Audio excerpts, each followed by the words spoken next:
Hey, what's up, guys? Welcome to the budgeting section. And as I put it on the PowerPoint, yeah, I know that budgeting is not exactly what it's not sexy, it's not fun, it's not what gets people excited, but it's what keeps the car on the track, right? So think about it. We're talking car maintenance, right? Changing the oil, not fun, not sexy, doesn't make the car faster. Nobody is like, oh, I can't wait to change the oil tomorrow. No, that's not the part that gets you excited. But if you don't do that, well, yeah, you might just find that all the other stuff you do doesn't matter when you blow up the engine, right? So that's the analogy here. Budgeting, it can be really simple. It doesn't have to be anything crazy. So I like this envelope system. So I have these envelopes. They're all labeled a different thing. And what I do is every month I get one of these envelopes. I haven't done it as much lately as I should, but I need to go back to it. You get one of these envelopes, you put some cash in it. That's what you get to spend. And so, like, prime example for my budget right now, monthly groceries 500, dining, and for the record, uh, at the time that this was done, I was living as a geo bachelor, so my wife and kids were on a different budget, right? So this is just me.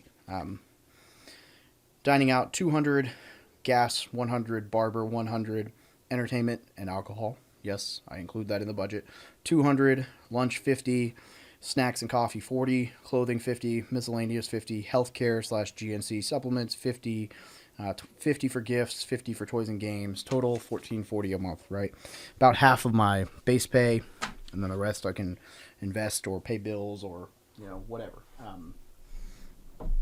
I like this method because the idea of like tracking everything you spend is just super tedious and annoying to me, and so it's much easier for me to say, hey, I'm going to pull out $720 every paycheck, and that's what I'm going to spend. And when that part is done for dining, then I don't eat out again. And when that part is, if that part for dining has a little bit left over, then I have a little bit more I can do the next month.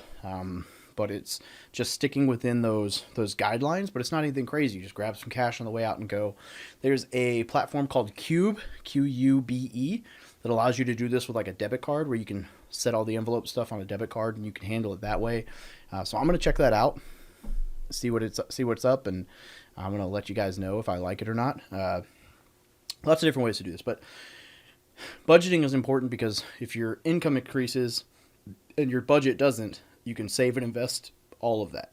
If your income increases by $2,000 a month and your budget increases by $2,000 a month, then you just did all this work to increase your income, but you're not actually saving or investing any additional money, right? So it's just not where you want to be. So you want to know what you're spending. You want to know where it's going. You want to categorize stuff and budget it out so you're not overspending in those categories. But you want to pay yourself first. So what this allows you to do, paying yourself first, means that, let's say you make $1,000 a month and you want to put $100 into investing, but you're like, hey, I'm going to pay all my bills, my expenses, food, eating, alcohol, partying, doing whatever, tattoos, yada, yada, yada. And at the end of the month, whatever's left over, hopefully it's 100, I'll invest it. Most people would not have 100 left over, and they would either invest less or nothing.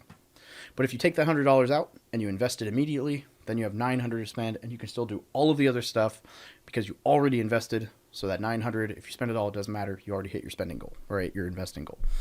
So you need to pay yourself first, because otherwise, if you just invest with leftovers, you're never going to invest. So you should at least be investing 10% of your paycheck. The more, the better, but at least 10% of your paycheck. Then you want to segment your spending cash. So that's the envelope budget. You want to avoid expense creep. So when you get a pay raise, let's say you get a 5% raise, maybe you take 2% of that and you increase your investing budget with it. So you only take or enjoy 3% of that raise.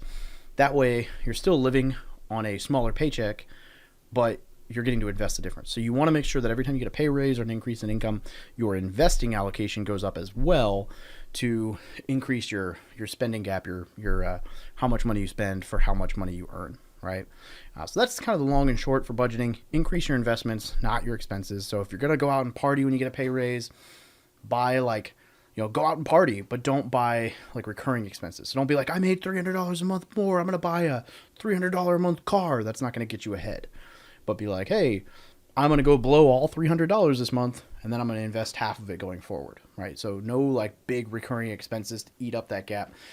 If you play like the cash flow board game, you'll realize that actually the high income earners in that game are harder to get out of the rat race with. than like the low income earners, because their expenses are usually a lot higher, and getting over big expenses is a lot harder than increasing your income. And I know that might sound like it's not the case, but I'll tell you, increasing your income is easier than slashing all your expenses, especially if you got used to that quality and standard of living, right? So if you live in a shoebox and then you keep living in a shoebox, that's one thing.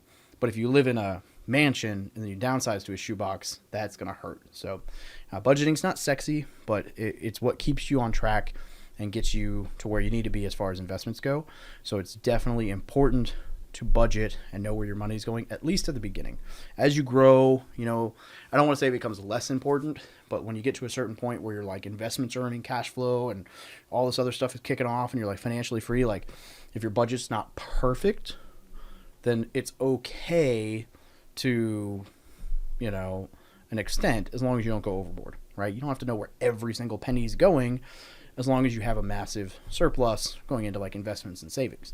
It's when you're first starting out, though, you've got to know where that money's going. You've got to be strict, right? Because it takes a lot to get that flywheel moving, to build that momentum. So next up, we're going to talk about the Thrift Savings Plan, the TSP, and why it's important, what you can do with it, and what you shouldn't do with it. Oh, and we're going to make it easy.